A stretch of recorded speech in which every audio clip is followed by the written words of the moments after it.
안녕하세요. 비탐성 빛의 교회와 함께하는 성경 공부에 오신 우리 빛의 성도님들, 오늘 목요일도 진심으로 환영합니다. 우리 함께 기도하고 말씀 공부 시작하도록 하겠습니다. 하나님 감사합니다. 오늘 목요일에도 하나님의 말씀 앞으로 나올 수 있도록 우리의 마음을 격려해 주시고 우리의 마음을 주님의 마음과 잇닿을 수 있도록 도와주셔서 참으로 감사를 드립니다. 우리 안에 계신 성령님께서 우리의 눈을 밝히시고 영혼을 깨우쳐 주셔서 오늘 말씀 속에도 살아계시는 우리 주 예수 그리스도를 만날 수 있는 기회를 허락하여 주시고 좋으신 주님의 손을 굳게 부여잡고 오늘 하루도 주님과 함께 동행하기를 기뻐하는 우리 모든 빛의 교회 성도들 다 될 수 있도록 하나님께서 역사하여 주시옵소서. 예수님의 이름으로 기도드렸습니다. 아멘. 오늘은 마가복음 8장 27절에서 30절까지 말씀 우리 함께 공부해 보겠습니다. 27절부터 함께 출발합니다. 예수께서 제자들과 함께 빌립보의 가이사랴에 있는 여러 마을로 길을 나서셨는데 여기에 보니까 빌립보의 가이사랴라는 새로운 지명이 등장을 합니다. 사실은 복음서에 등장하는 지명 하나하나가 참 중요합니다. 왜냐하면 그 지명이 그 당시 문화와 역사를 보여주고 있고 그러한 문화와 역사의 맥락 속에 예수님의 사역은 더욱더 분명한 의미를 드러내기 때문인데요. 빌립보 가이사랴는 특별히 오늘 본문 속에서 대단히 중요한 역할을 하는 지명입니다. 빌립보 가이사랴는요, 간략하게 한번 설명을 해보자면요, 이스라엘은 이렇게 갈릴리 바다 그리고 사해를 중심으로 지중해 우측에 위치해 있는 곳이었는데요. 여기에 예루살렘이 있고요.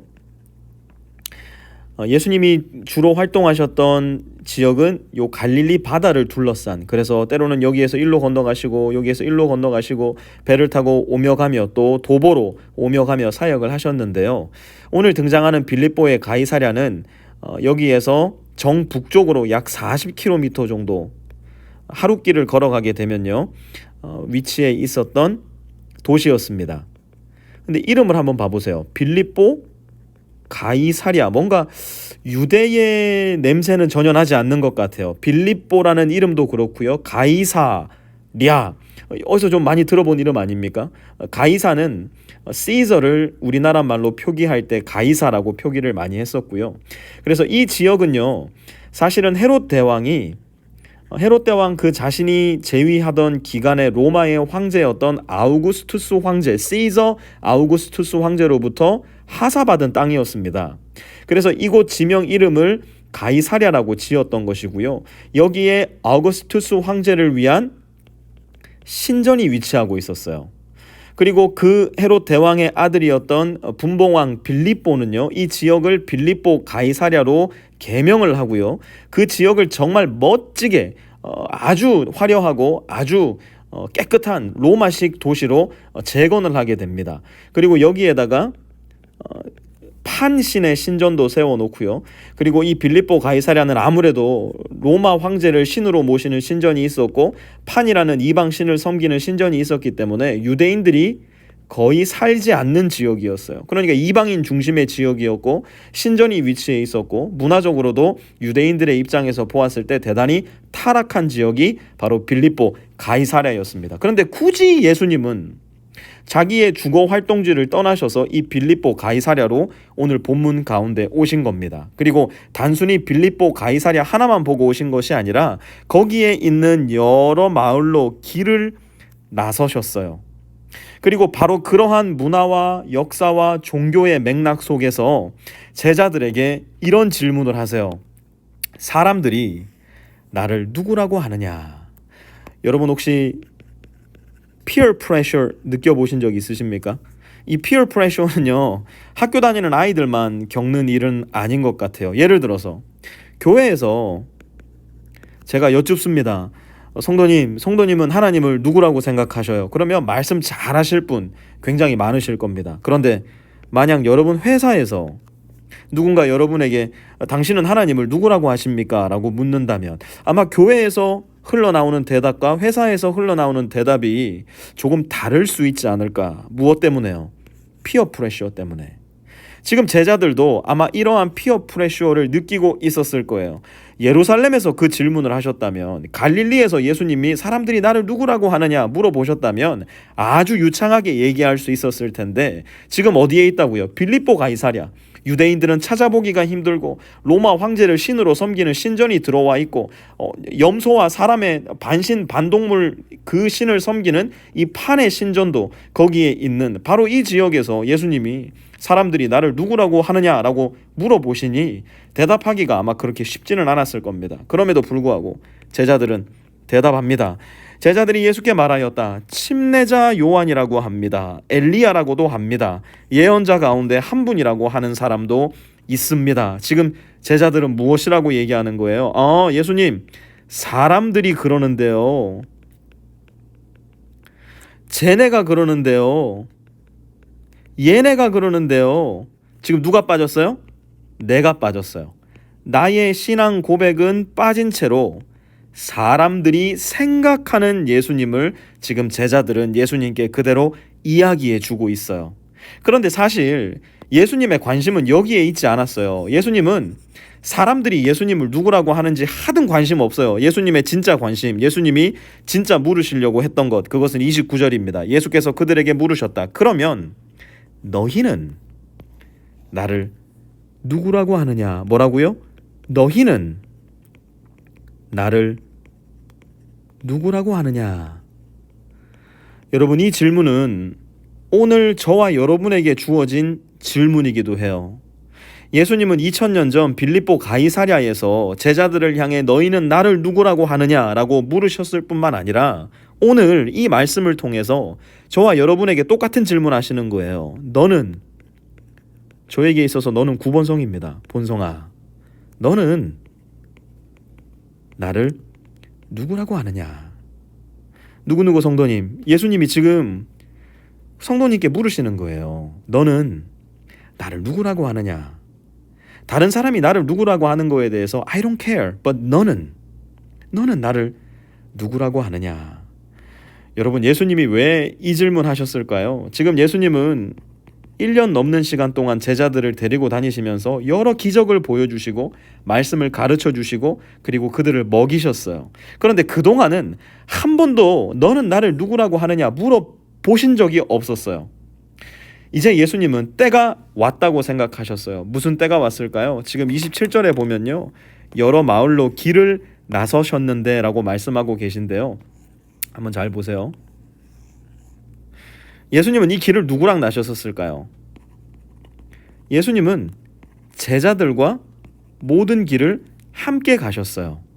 그런데 길을 가시는 도중에 가만 보면요, 예수님은 계속해서 이동하시고 움직이시면서 예수님의 사역을 하고 계신데 제자들은 여기서 안 움직여요. 무엇을 보면 압니까? 엊그제 본문 다시 한번 보도록 할까요? 아직도 알지 못하고 깨닫지 못하느냐? 마음이 그렇게도 무디어 있느냐? 눈이 보아도 보지 못하고 귀가 있어도 듣지 못하느냐? 예수님과 계속 같이 했다면 제자들은 예수님을 알아야 돼요. 예수님과 함께 길을 계속해서 나섰다면 제자들은 예수님이 누구신지 분명히 보고 있었어야 한다고요. 그런데 제자들은 그것을 보지 못했어요. 그리고 마침내 어제 예수님께서 모든 것을 똑똑히 볼 수 있도록 눈먼 자를 고쳐주신 다음, 그것도 다시 손을 대어서 또다시 손을 대어서 눈먼 자를 고쳐주셨던 것처럼 제자들의 눈을 그렇게 밝게 하신 뒤 예수님은 물으시는 거예요. 너희는 나를 누구라고 하느냐? 여러분, 우리가 만약 신앙의 여정, 예수님을 믿는 사람이 되어서 예수님과 함께 신앙의 여정을 하고 있다면 우리도 이 질문 반드시 우리 스스로에게 물을 수 있어야 돼요. 만약에 우리가 이 질문에 제대로 대답하지 못한다면 우리는 예수님은 길을 떠나 이미 나를 떠나버리셨는데 우리는 저 멀리서 예수님을 구경만 하고 있는 구경꾼이 되어버릴 거예요. 내가 예수님의 제자가 되어서 늘 예수님과 함께 하려면 예수님이 가는 곳 내가 무조건 함께 갑니다. 예수님이 계신 곳 여기에도 내가 함께 합니다. 만약 우리가 예수님과 함께 하려면 우리도 이 질문, 너는 나를 누구라고 하느냐, 반드시 신중하게 생각하고 답할 수 있어야 돼요. 베드로가 예수께 대답합니다. 선생님은 그리스도이십니다. 너무나 명확한 대답, 분명한 대답. 그래서 마태복음 16장에 가서 보면요, 예수님께서 베드로를 엄청 칭찬해 주십니다. 그리고 이 대답이 베드로에게서 난 것이 아니라 하나님께서 지혜를 주심으로 말미암아 답할 수 있게 하셨다고도 이야기를 해주시고요. 더 나아가서 바로 이 믿음 위에 내가 나의 교회를 세우리니 음부의 권세가 틈타지 못할 거라고도 말씀을 해주십니다. 그런데 문제가 있어요. 우리가 내일 본문 31절에서부터 살펴볼 것이지만요, 대답은 엄청 잘했는데요, 여전히 베드로는 여기에 있어요. 왜냐하면 그가 생각했던 그리스도, 그가 생각했던 메시아는 어떤 메시아였는가? 로마를 전복시키고 정치적으로, 군사적으로, 문화적으로, 경제적으로 모든 것을 찬탈하는 왕. 그래서 힘으로, 권력으로, 억압적으로 모든 이방 나라들을 이스라엘에 굴복하게 할 왕이 바로 그리스도 예수라고 생각했기 때문이에요. 고백은 잘했는데 예수님과 마음이 달랐던 베드로, 그래서 여전히 구경꾼으로 남아 있을 수밖에 없었던 베드로, 우리가 그 부분에 대해서는 내일 살펴보기로 하고요. 혹시 우리도 그렇지 않습니까?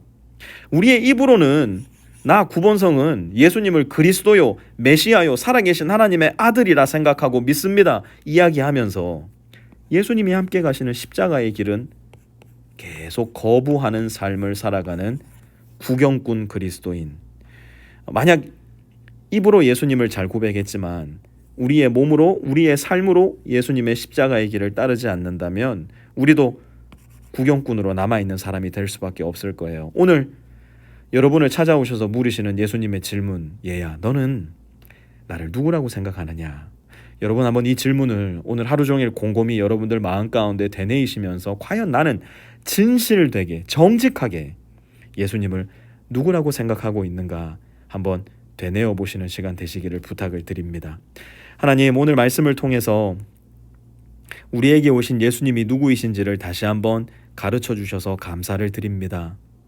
주님은 거듭해서 주님이 누구신지를 보여주고 계신데 우리는 주님을 제대로 알아보지 못하여서 여전히 내 마음대로, 내 뜻대로, 내 길대로, 내 방식대로 예수님을 믿고 있는 것은 아닌지 다시 한번 돌이켜볼 수 있도록 도와주시고, 주님을 향한 올바른 고백, 주님을 향한 올바른 신앙의 선언, 그리고 내 삶으로서 주님을 따라가는 제자의 삶, 그 고백과 삶이 늘 함께 갈 수 있는 주님의 신실한 제자들, 우리 빛의 교회 성도들 다 될 수 있게 도와주시옵소서. 예수님의 이름으로 기도드렸습니다. 아멘.